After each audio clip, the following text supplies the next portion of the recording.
Another day of mass protests in Colombia as the national strike against President Ivan Duque is into its fourth week. Authorities in Mexico warn U.S. officials about exceeding their duties on Mexican soil. And they're calling it the worst deal ever. Indigenous movements, small island states, and many more slammed the governments who failed to deliver at the COP Climate Summit. Hello and welcome to Telesur English. I am Estefania Bravo. This is from the South. Students, trade unions, and other social movements have mobilized in Bogotá, Colombia in a massive anti-government protest. Protests against President Ivan Duque and his neoliberal reforms have been going on for 25 days now. They are also demanding an end to the repression against demonstrators and the dismantling of the ESMAD riot police. Recent opinion polls show that 70% of Colombians reject the government of President Duque. Another indigenous activist was murdered in Colombia on Sunday morning. Cristian Vitonas, aged 21, was a member of the Rebel Youth Movement and several indigenous organizations in the department of Cauca. He was shot dead in the Mansabo region of Toribio. The Mexican foreign minister has rejected the United States' intention to send over officials to monitor compliance with the USMCA trade agreement. This comes after the U.S. House of Representatives proposed the designation of a so-called expert who would monitor compliance with the deal's local labor reform in Mexico. Mexico's limit is that we will not accept any person, any official from another country who attempts to carry out tasks that exceed those established by law. More than 200 municipalities in Chile carried out a mass public consultation on Sunday to find out people's views on a new constitution. The vote was not binding, but over 2 million people took part. 91% of them supported the need for a new constitution. On the key question of how a new constitution should be drawn up, the majority supported a sovereign constituent assembly, 3 times as many as those who thought numbers of Congress should be involved.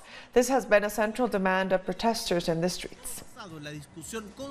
We move to Ecuador now, where the lawyer of Swedish digital activist Olabini says his client is being kidnapped by the government of Lenín Moreno. More in this report.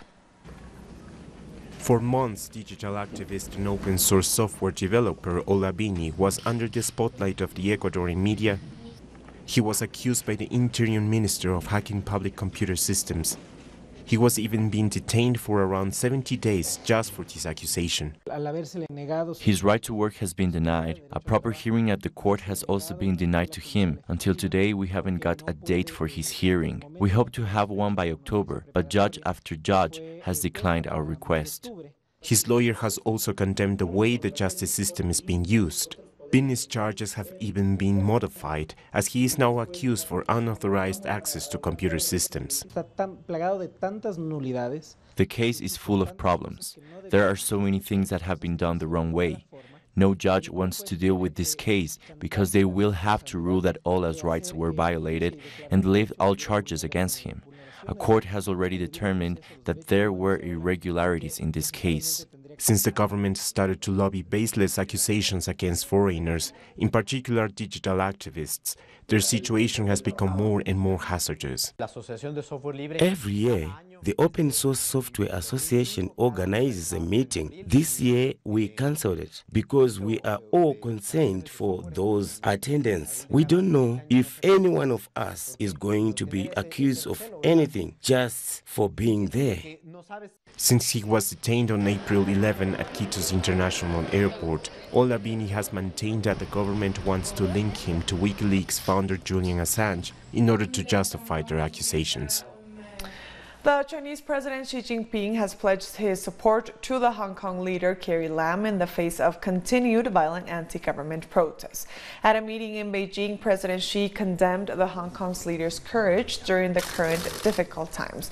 The Hong Kong police have been struggling to contain violent protests as the former British colony's worst political crisis drags on to a 7th month. We will continue to be unwavering in supporting you, to lead the Hong Kong Special Administrative Government, to govern in accordance with the law, supporting the Hong Kong police to firmly uphold the law and hope people from all walks of life in Hong Kong will unite and bring the development of Hong Kong back to the right track. More than 100,000 people rallied in Hong Kong on Sunday to oppose violence and support the territory's police. They waved Chinese flags and condemned the violent protests that have brought chaos to the territory for several months. Sunday night again saw anti-government protesters set fires and smash windows at a shopping mall in Hong Kong. After several months of ups and downs, the announcement that China and the United States finally agreed on phase 1 of an agreement to end the trade war jump-started markets. It also raised hopes for the end of a harmful conflict. China and the United States have closed the first phase of the agreement to resolve the trade war, with a consensus on sensitive issues such as intellectual property, agricultural products, finance, and technology. The agreement will serve the fundamental interests of the people of both countries and of the world, and will have a positive impact in areas such as the economy, trade, investment, and the financial market. In addition, the agreement is in line with the main direction of deepening China's opening up to the world, as well as with the needs to promote high-quality economic development. In compliance with the first phase of the agreement, both sides cancelled a round of additional tariffs they intended to apply to each other. The United States also pledged to reduce some of the tariff it already imposes on Chinese products.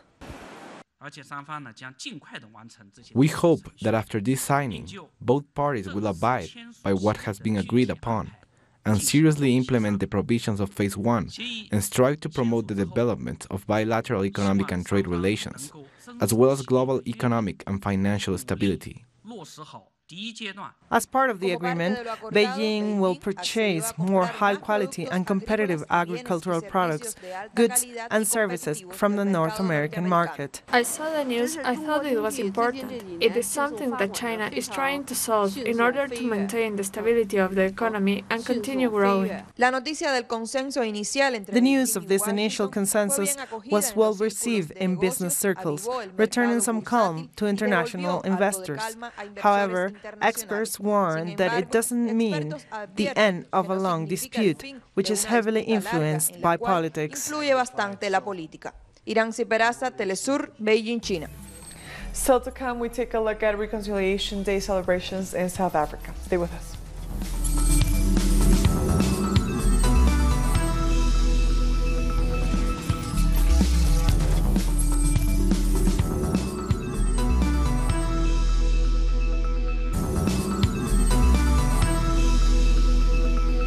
Welcome back to From the South.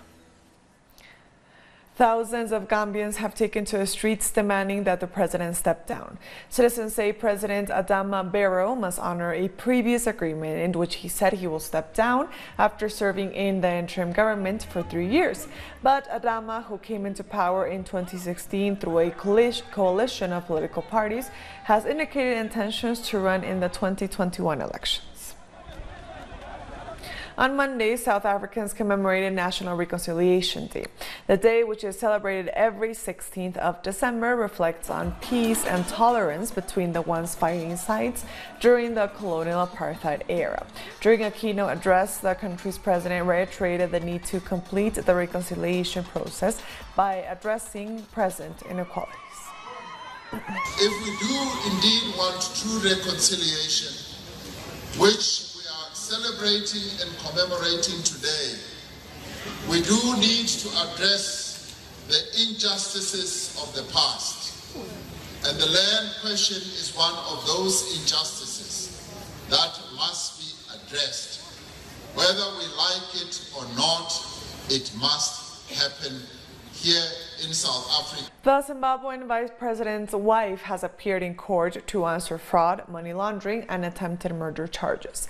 Constantine Guheya Chiwega's wife, Mary Mubaiwa, was recently arrested by the country's anti-corruption commission for having allegedly sending almost $1 million from her Zimbabwean bank account to South Africa. She is also accused of attempting to murder the vice president during the time when he was sick and hospitalized. She was denied bail on the grounds that she is likely to abandon court. Tropical storm Pawan has forced about 182,000 people to flee from their homes due to flooding across Somalia. The heavy winds and rains destroyed more than 200 farms as well as infrastructure and roads in some of the worst hit areas in Hirshabelle, Beledweyne and southwestern states. The people are continuing counting their losses, but heavy rains are expected to continue. The president of Lebanon, Michel Aoun, has postponed until Thursday consultations of the formation of a new government. Overnight, dozens of people were wounded as protesters faced off against police for a second night. The demonstrators opposed the return of Saad Hariri as prime minister after he resigned 6 weeks ago. They want an independent government without the political elite that has dominated Lebanon in recent decades. We have to agree on something. I am here and I have nothing to lose. I am ready to sacrifice my life for the revolution so that Lebanon can be a real homeland. For the first time in my life, I feel that I can dream of a new homeland, a real one. This is how we should continue, and this is how it started. We will not leave until they submit to our demands. They are the ones who stole the country. They are the ones who brought us to this point, not us. We are citizens who want our rights. What we are asking for is not something that they own. It is actually our own rights that they took away from us. And to discuss the situation in Lebanon, we were joined earlier by independent political commentator on Syria and Lebanon, Hadi Nasrallah in Beirut. This is what he had to say about the impact that Saad Hariri's resignation had on the country. The basic demands of the protesters was to issue one independent government, which is not aligned with any political party from the corrupt authorities of Lebanon since 30 years from now. What Saad al-Hariri did after he resigned, he issued a new term, which is, we were calling for a technocratic government, which is basically a government led by experts in each cabinet. They are not affiliated with the current political parties. Saad al-Hariri issued a new term, which is technopolitical government, which is going to be a technocratic government, but it is actually experts from the current ruling elite parties, and it's going to be headed by Saad al-Hariri himself, which is why the people refused this term and refused this plan. Hadi Nasrallah also spoke about the claims that popular protests have been hijacked by outside forces. Well, based on what I've seen, there are some external actors who are trying to hijack or maybe trying to orchestrate some sides of this protest to aim it against some political opponent like the Lebanese resistance, Hezbollah, or other factions in the government. But it is not as it's represented that it is fully controlled by outside actors. It is there are mainly interior actors who are also opponents to the current government headed by Michel Aoun. They are trying to orchestrate this to make it to aim it from fighting corruption to overthrowing the full regime. The failure of the recently ended COP25 to achieve an expected outcome has triggered anger and condemnation over the developed country's lack of commitment. Representatives of indigenous people, environmental activists, and developing countries expected to see more explicit language and commitment, especially from the world's developed countries, who are the main polluters. Civil society has been shut out of this COP. Our lives, children and future generations are in your hands, and you are failing us. Do you want to be remembered as the ones who had the chance to act, but decided not to, as betrayers of our generation, of indigenous people, and of communities desperately fighting on the ground? We are rising. We are fighting, and we will win. COPs have failed people and the planet. People power, climate justice, now. Thank you. We can't help but feel the irony of your refusal to include human rights and Indigenous people's rights in Article 6, when we know that market approaches have already directly harmed our communities. Our knowledge cannot be upheld if our rights are not upheld. Female Turkish lawmakers have protested in parliament against gender violence. Opposition MPs banged on tables and sang the Turkish version of a viral Chilean song, "The Rapist Is You," while holding pictures of women killed in domestic violence. Abuse against women has been a major challenge in Turkey. Last year, almost 500 women were murdered. And according to the World Health Organization, 38% of women in Turkey are subject to violence. Commuters in France continue to grip with the transport strike, which on Monday entered its 12th day. While commuters express frustration with the disruption on the transport system, protesters have threatened to step up the strike if the French government does not withdraw its controversial pension reform plan. Yes, this morning I found it crazy. All the people walking, that everyone who's usually underground was outside, and that people found bikes, scooters, roller skates. So yes, I think we do what we can with the means we have. Meanwhile, French government High Commissioner for Pensions Jean-Paul Delevoye has resigned. The French government official whose controversial pension reform plans have triggered nationwide strikes is said to have resigned over his failure to declare outside income. Protesters welcomed his resignation and hoped his proposed reform must also be revoked since he is no longer in office. Hate speech against child migrants in Spain is turning into acts of direct violence. Most recently, a grenade attack on a migrant refuge in Madrid. About 1,000 people gathered in Madrid's Hortaleza neighborhood to condemn a racist attack at a center for unaccompanied migrant children.